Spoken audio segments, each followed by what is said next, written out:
Yo, YouTube, they're at 28 minutes of purely horrific information. Let's get straight to it. Decapitation. Six Flags is an amusement park company that operates many theme and water parks around the US. Georgia is home to one of these locations and receives millions of visitors each year. What many of these visitors don't realize, however, is that one of the rides has led to two different people losing their lives in the most brutal way possible. The more notable of these incidents happened on the 28th of June 2008. Hold up. 28th of June. Alright. The day started off completely normal, but that changed at 1:50 p.m. when park authorities discovered the remains of a young man under the Batman-themed ride. These remains belonged to 17-year-old Isaiah Ferguson. He was visiting the park with his family and a group from his local church. According to witnesses, Isaiah and another boy ignored the many danger signs under the coaster and entered the restricted zone by scaling the two 6-foot-high fences surrounding it. It's possible they thought they'd be safe as long as they were under the rails and not climbing on anything, which would have been the case for most normal coasters. Unfortunately for them, the Batman-themed ride featured an inverted design, where the seats were suspended beneath the track rather than mounted on a car above it. The ride was also running at the time, and it did not end well for Isaiah. Bro, I'm not gonna lie, bro. These roller coasters, bro. Nowadays, bro, they're not. Why is it black? Yeah. I saw. Oh, never mind. Nowadays, bro, I be hearing too many incidents about like just roller coasters going bad. Like I never hear, like I always hear about people falling off roller coasters or people seat belt unbuckling and they falling off, or the roller coaster collapsing. Nowadays, bro, roller coasters is not even safe to get on. Like back then, it was good. Like it's like how the more technology, how the more technology is getting better, the least danger, the more danger it is. If anything, it should be at the most. Like we got better technology now, bro. There should be no incidents of nobody falling off no roller coasters game. Back then, probably, but technology is getting more advanced. Why is the roller coasters collapsing? Like, what are we doing? A man run from the building towards the fence. He jumped the fence and ran under the ride. He was hit by the ride or a person on the ride and fell forward. He didn't get up. You heard a big pop and he just laid there. The ride was going at over 50 miles per hour or roughly 80 kilometers per hour when the leg of one of the passengers made contact with Isaiah's head, decapitating him instantly. The rider somehow was fortunately unharmed. As it turned out, this was not the first incident involving the Batman ride. 6 years earlier, on May 26, 2002, a 58-year-old park employee lost his life in the exact same way when he was struck by the leg of a 14-year-old girl. Again, the rider was able to recover without any permanent injuries. A later investigation also cleared the park of any negligence. Inspectors found plenty of warnings and physical barriers in place to prevent anyone from simply wandering into the danger zone. As for why Isaiah chose to ignore those warnings and climb the fence, that remains unclear to this day. Police received some conflicting reports, with some claiming that he was trying to retrieve a hat he had lost on the ride earlier, while others said he was attempting to touch the coaster or grab a rider's foot as a dare. But none of these reports were ever confirmed. And since the park wasn't found guilty of any wrongdoing, the Batman ride was allowed to reopen just a few days after the incident, and it's still operational to this day. I mean, to be real, like, I can understand why it's still open, just because if the sign said it's dangerous, then it's not their fault that the boy, they had no like control over that. So I get it, but like I'm talking about these other situations, bro. Though now with a lot more warning signs and barbed wire over the fences to prevent any more similar tragedies. Murder of Oki Al-Qaid. On May 24, 2004, employees at an engineering consulting firm in Denver, Colorado noticed that the project manager, 53-year-old Oki Al-Qaid, was absent. This was completely out of character for Al, as he rarely ever took a day off. Even when he did, he made sure to inform his colleagues beforehand to avoid any issues. So people from the office tried calling him on the phone, but despite multiple attempts, Al didn't answer. Worried for his safety, people at the office contacted his emergency contact, which belonged to his sister. Unfortunately, the sister lived too far away to check on Al herself, so she dialed 911 and requested a welfare check instead, desperately hoping that her brother was okay. She knew something was wrong, since it wasn't like her brother to ghost everyone out of nowhere. But nothing could have prepared her for the gruesome fate Al had met in his own home just days earlier. When officers arrived at the house in Aurora, Colorado, they discovered that it was spotless, almost as if someone had recently given it a thorough cleaning. But there were no signs of Al himself. That is, until they went down to the basement and discovered one of the most horrific sights ever documented. The basement contained the bloody remains of Oki Al-Kite with numerous nightmarish injuries. Later reports confirmed that he had over 20 stab wounds across his body, but this was... Yo, bro, like, 20? Gang. Bro, 20 stab wounds. Only the very beginning. According to the investigation, Al had likely been brutally tortured by the killer leading up to his death. The details of the crime scene were so horrific that they were never fully released to the public. Whoever did this to Al spent hours upon hours inflicting pain before taking his life. This alone was enough to make it one of the most disturbing cases in Aurora's history, but the deeper investigators looked into it, the more unsettling it became. And at the center of it all was a mysterious man named Robert Cooper. His name first came up when talking to Al's girlfriend Linda, who was out of state at the time. She revealed that Al had told her about renting out his basement to a guy named Robert Cooper. She had actually seen the guy a few days earlier when... Renting out his basement? First of all, I am not doing that. Renting out my basement? Hell no. To a random person I don't know? Hell no. Al was giving him a tour of the place, but as soon as Robert saw Linda, he left without even looking at her. He was likely trying to avoid leaving any witnesses. Fortunately, Linda was able to see enough of his face to help detectives put together a crude sketch. She also revealed that he had a cane and was walking with a limp. A quick search of Al's home revealed a document in his kitchen dustbin with all of Robert's information on it. But as it turned out, all of this was completely fake. Another factor that complicated the case was the sheer lack of a motive. Investigators initially assumed that it was a robbery gone wrong since Al's truck, phone, and wallet were missing. However, the truck was found just a couple of blocks from his home the very next day. And while the suspect did use Al's bank card, he only withdrew $1,000, far below the amount of money Al had in his account. Pictures from the ATM camera showed him wearing a ski mask and gloves to completely hide his identity. Robert had also given $750 in cash to Al just a day earlier for a security deposit and first month's rent. So, committing such a horrific crime for the difference of $250 didn't make much sense. Investigators later concluded that withdrawing this money was likely his way of taunting the police by leaving clues that he knew would ultimately do nothing for the police. By this point, it was clear that investigators were dealing with a highly prepared killer who had taken every precaution to conceal his identity.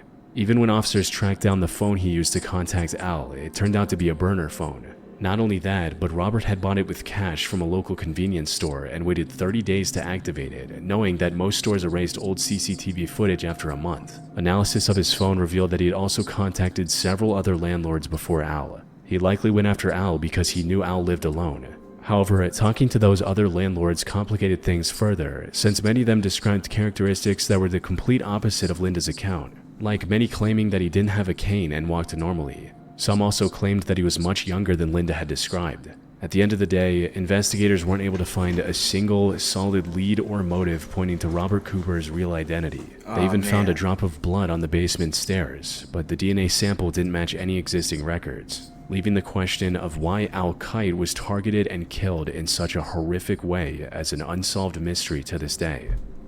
Yeah, he still could just walk freely. Human meat killer. On December 15, 1996, a man in Baltimore, Maryland walked into the local police station with a grim confession. According to this man, one of his friends had asked him to help dispose of a woman's remains. And while this sounded a bit absurd at first, officers decided to accompany him to the location. And to their surprise, the man wasn't lying. Deep inside a wooden pallet factory, police discovered the remains of 23-year-old Kimberly Lynn Spicer, who had been missing since November of that year. There was still a possibility that the man who went to the police was trying to frame his friend for a crime he committed. However, any doubt officers had in him vanished as soon as he named his friend, 41-year-old Joe Matheny. Those who knew Joe personally... Yo, bro. Don't trust a nigga that look like this, gang. Please don't trust. Gang. They described him as kind and compassionate, but to the police... No, gang. This nigga can't be kind looking like this, gang. This nigga's a menace, dog. He couldn't have been more different. You see, Joe was actually arrested back in August 1995 for allegedly taking the lives of 2 homeless men. However, the case was thrown out in July 1996 due to insufficient evidence. More importantly, the police were already investigating Joe for an incident that had occurred just a week earlier on December 8. That night, a woman named Rita Kemper accused him of kidnapping and attempted murder, allegedly threatening her by saying, "I'm going to kill you and bury you in the woods with the other girls." So, the police had every reason to suspect that Joe was responsible for Kimberly's death as well. They arrested him the same day and charged him with murder. But Joe's crimes would turn out to be far more horrific. While in custody, Joe confessed to taking the lives of more than 10 victims, including the 2 homeless men he was charged with earlier. He also showed zero remorse, stating that he killed because he, quote, enjoyed it. Further adding, "I got a rush out of it, got a high out of it, call it what you want. I had no real excuse why other than I like to do it." That said, when investigators went searching for the remains of these victims, most of them were missing from where Joe claimed they were. And while this was never confirmed in court, there was an extremely horrific explanation for those missing remains. Put simply, while behind bars, Joe confessed to processing his victims' remains and feeding them to ordinary people back when he was operating a grilled meat stand. He wrote, "The human body tastes very similar to pork. If you mix it together, no one can tell the difference. So, the next time you're riding down the road and you happen to see an open..."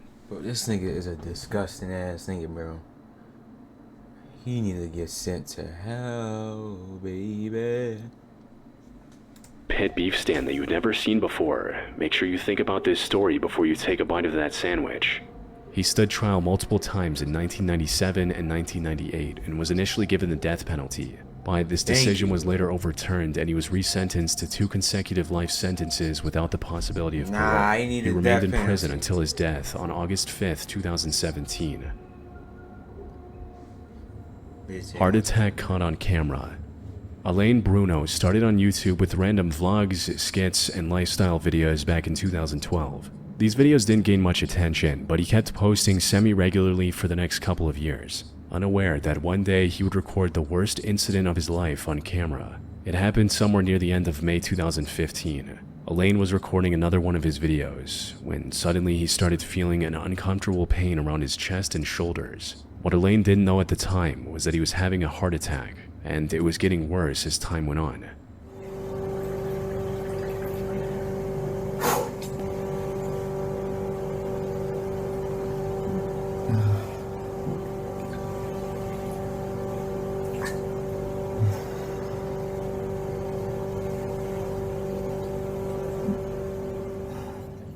Soon he was struggling to breathe and was constantly rubbing his chest and shoulders to alleviate pain, but none of it was working. The pain kept getting worse and worse, resulting in him nearly passing out and drowning in his bathtub at one point.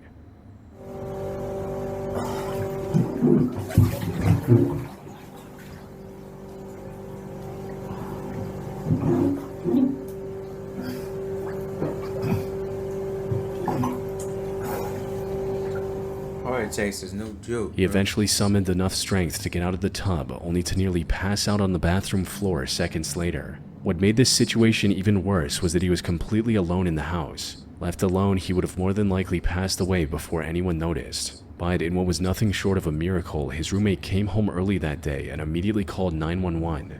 Alain was rushed to the hospital where he managed to survive and is still posting videos to this day. Oh, that's God. That's if that's God right there, bro. That just tells you all what that is, bro. God, bro. His friend managed to come home earlier from work than he usually come home. that's God. However, while Elaine was able to recover after experiencing a heart attack, nearly 20 million people lose this battle every year. And therein lies the true horror of heart attacks. One minute you're living your life, maybe filming a video or laughing at a joke, and the next your heart stalls. You feel this heavy, crushing weight on your chest, pressing your lungs, and there is absolutely nothing you can do to get it off. It's the result of your heart muscle literally suffocating because it's being starved of oxygen-rich blood. As the minutes tick by, the sensation radiates through the rest of your upper body. Your lungs feel heavy, and no matter how deep you gasp, the air feels thin and useless. But the pain isn't even the worst part. It's the sheer dread and the impending sense of doom that survivors often describe as the most terrifying part of their experience. Your brain knows you are about to die before your heart even stops. And unlike many other deadly conditions that you can predict or counteract, a heart attack can happen at any time, often without warning, even in people who are otherwise healthy. And while modern medicine is quite effective at reducing the lethality of heart attacks, there's never a full guarantee treatment will arrive in time. Serial killer nurse.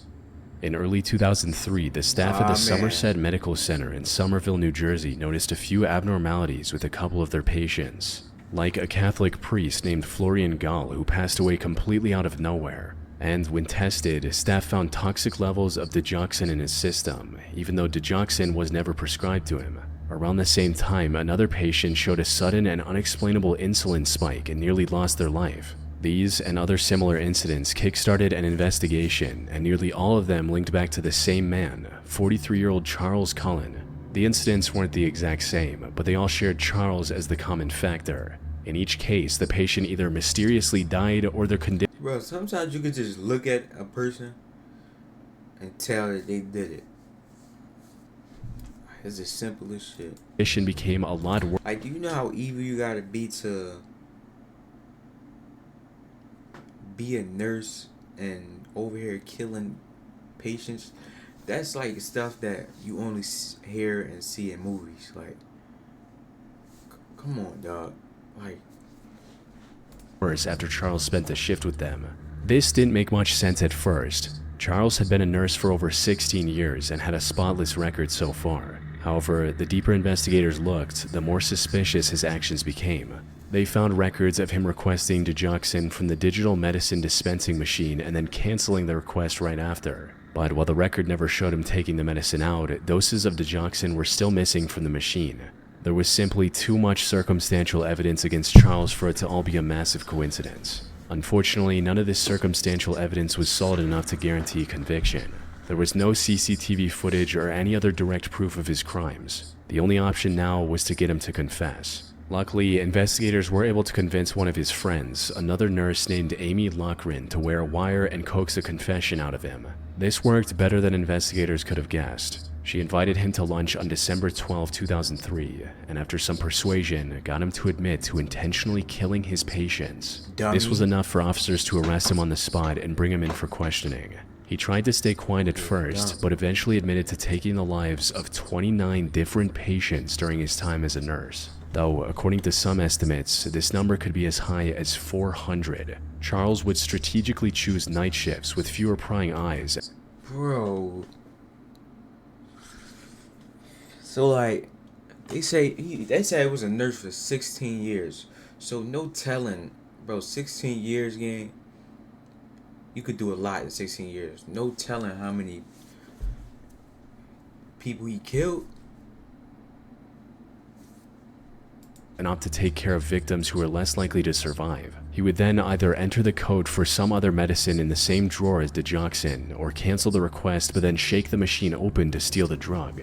He chose digoxin because it messed with the heart's rhythm in high doses, resulting in the victim dying of a natural-looking cause. He also knew that autopsies rarely tested for digoxin, reducing his risk of getting caught even further. However, the most disturbing part of the case is that his crimes were uncovered multiple times over the years. When the hospitals he worked at found out what he was doing, they didn't want to ruin their own reputation by launching a criminal investigation, so they simply fired him instead. This allowed him to work at 10 different hospitals and claim the lives of countless victims. When asked why he did it, Charles claimed that he wanted to relieve people of their suffering, even though most of his victims were either in stable conditions or died painful deaths because of his actions. Thankfully, he was caught in 2003. He stood trial in March 2006 and was sentenced to 18 consecutive life sentences, ensuring that he spends the rest of his life behind bars. He needed to get a death penalty. The 2019 escape room incident. On January 4, 2019, a group of 5 15-year-old girls in Poland got together to celebrate one of their birthdays. They had decided to spend the afternoon at a local escape room. Escape rooms, for those who don't know, are an interactive group activity. The premise is to get locked in a small themed room, solve a series of puzzles, and find the key to escape before the timer runs out. When done correctly, it's a largely harmless activity with virtually no risk of injury. However, not every escape room is set up with safety in mind, which was also the case for the escape room the girls chose for their celebration. It was hosted in an old residential building that was later converted into an escape room business without proper modifications. Mainly, the rooms lacked a proper fire exit. The only way out was through the front door, which was left locked until they solved the puzzle to escape. Even the window was boarded up for decoration, making it completely inaccessible. The entire building was also being heated with a gas heater powered by portable cylinders, with the door to the escape room located right next to the heater. And while this setup had worked without any issues for dozens of attempts before, the same did not happen on the 4th of January. The girls arrived at the location around 4 p.m. and were locked inside the room not long after. At around 5 p.m., the only employee on duty noticed a whooshing sound coming from the heater. He tried to check for any leaks and fix them before things got out of hand. Unfortunately, as soon as he moved the cylinder, the leaking pipe caught fire and engulfed the entire wall immediately. He tried to reach the girl's door to unlock it, but the fire was already too intense. He suffered severe burns and was forced to retreat, cutting off the only evacuation route and leaving the girls entirely trapped. Inside the room, the teenagers were likely unaware of the danger at first, but soon, thick, toxic smoke began seeping through the cracks of the door. The temperature spiked and turned the room into... Bro, it gotta be the worst thing to know, like, you about to die, you can't do nothing about it, bro. You just gotta accept it. ...to a literal furnace. The girls were confined to a tiny, locked space and were entirely dependent on... God just do a miracle, man. Just gotta pray. ...someone on the outside to let them out. Even if they had a way out, the thick smoke made it impossible to breathe, let alone open their eyes and find their way out. All they could do now was wait to be rescued, while the chance of them experiencing an unimaginable death increased with every second. One of the girls managed to call her father during the chaos, but... See, that's like, why is there no fire alarm in an escape room? Like, the fire, I mean, I don't think they had to do nothing, but like, I don't know. But the only words that came out of her mouth were "Dad, fire," before the line cut off. By the time firefighters extinguished the blaze and forced their way into the room, it was already too late. All 5 teenagers passed away, turning a harmless birthday outing into an unimaginable tragedy. R.I.P., man. Damn. Rabies. Few diseases in the world are more terrifying than rabies, mainly because once its symptoms appear, death is almost inevitable. However, that is far from the most disturbing aspect of the virus. The true horror of rabies lies in what it does to the human body before claiming a life. It starts with a bite from a stray dog, a raccoon, or even a minor scratch from a bat. Then, immediately after entering the body, the rabies virus starts traveling up the nervous system towards the brain. And until it reaches its target, the virus is almost invisible to the body. It doesn't trigger a massive immune response or cause immediate sickness. Even the original bite usually heals without any complications. This lack of immediate symptoms can deceive people into thinking that they're safe. By the time they realize they're infected, they're already too far gone. Because once the virus finally reaches the brain, it begins replicating itself quickly and starts spreading through the nervous system. And that's when the symptoms begin.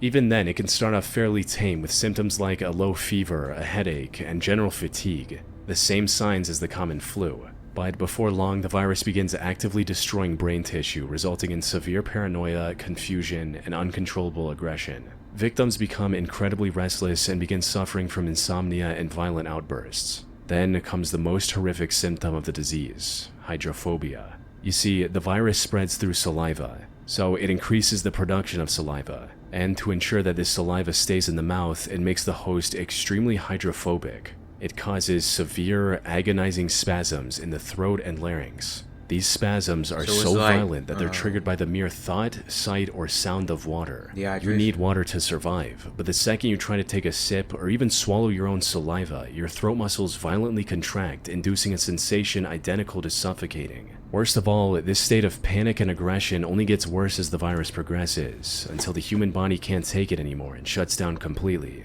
Now, modern medicine does have a highly effective vaccine. If you receive a series of shots immediately after a suspected bite, your chances of survival are nearly perfect. But the vaccine only works if administered before the virus reaches your brain. If you wait and even a single minor symptom appears, the mortality rate jumps to virtually 100%. There is no cure at this point. There is no last-minute medical save, resulting in 70,000 people falling victim to rabies every year. Because once the first headache starts, you are already... 70,000?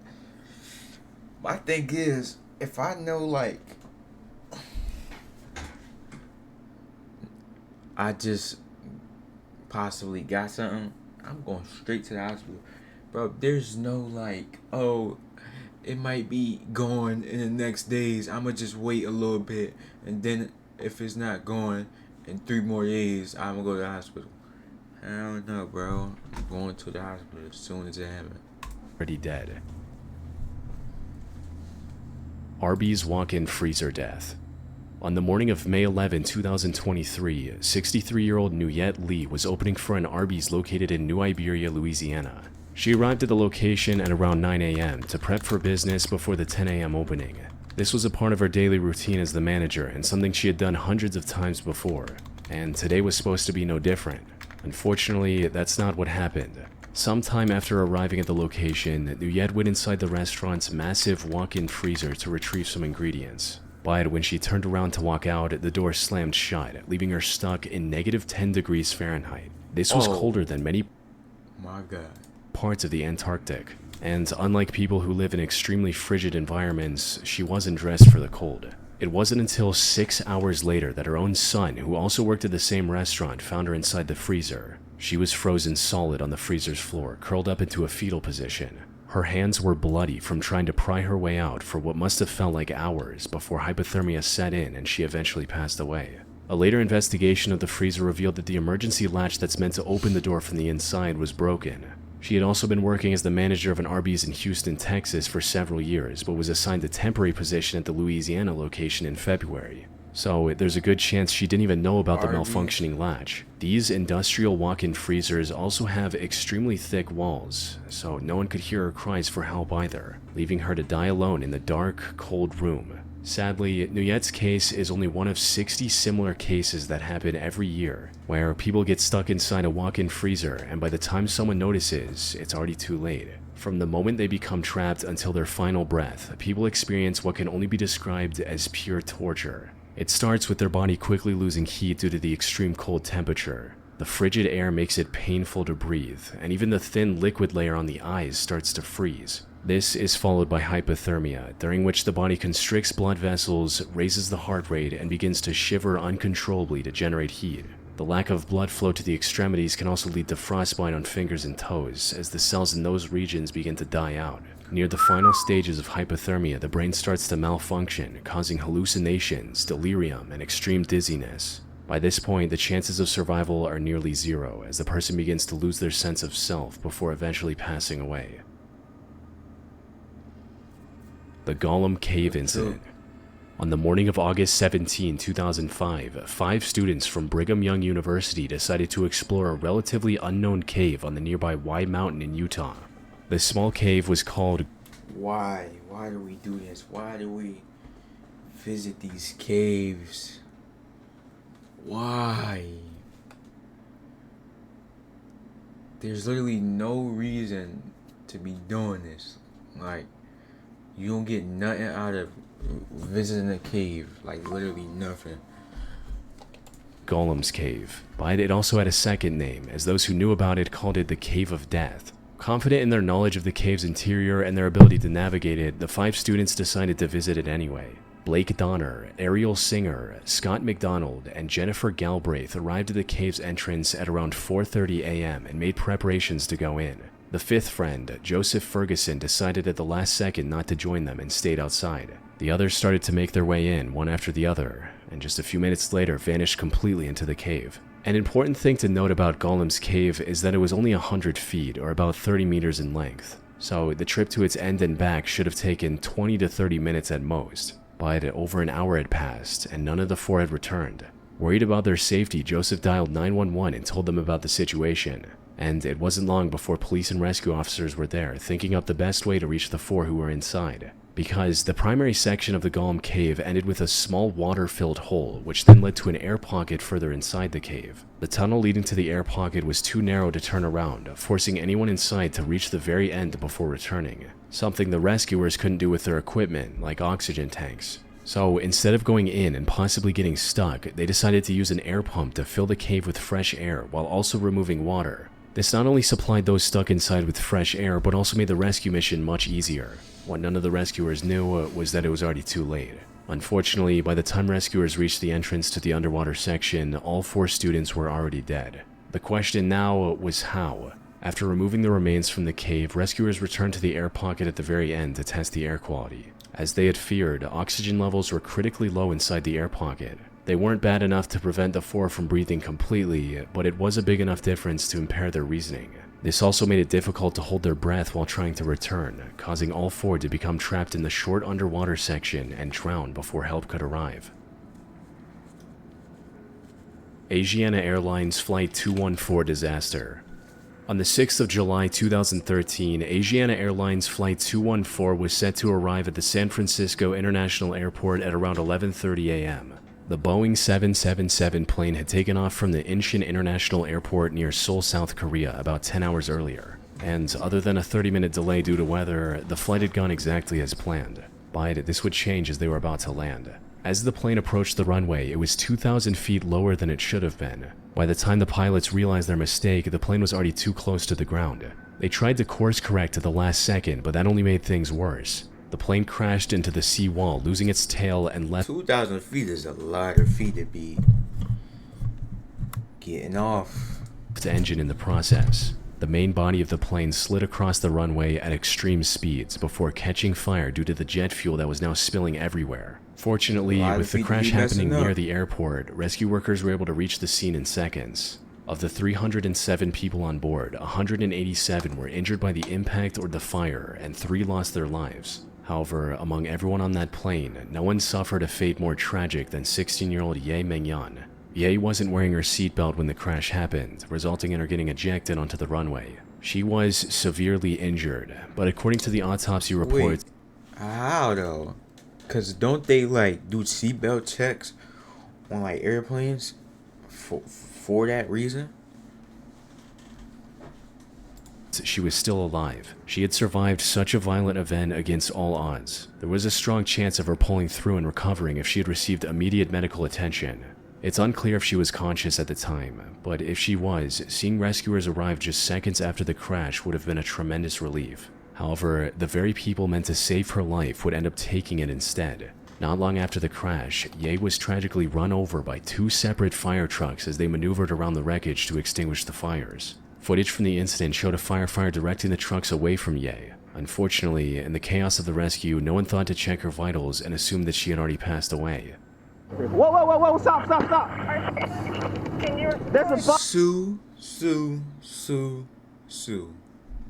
body right... There's a... Because what you mean, you can't assume somebody passed away. Like what? body right there, right in front of you. This led to rescuers ignoring her and focusing on the fire and the other victims. One of the fire trucks also ended up covering her with fire-resistant foam, making her even harder to spot, which ultimately led to 2 different drivers failing to see her on the ground and running her over, removing any chance she had of surviving the crash. Bro, that whole fire force need to get sued. And that dude need to lose his job, bro. This was a crazy one. We out.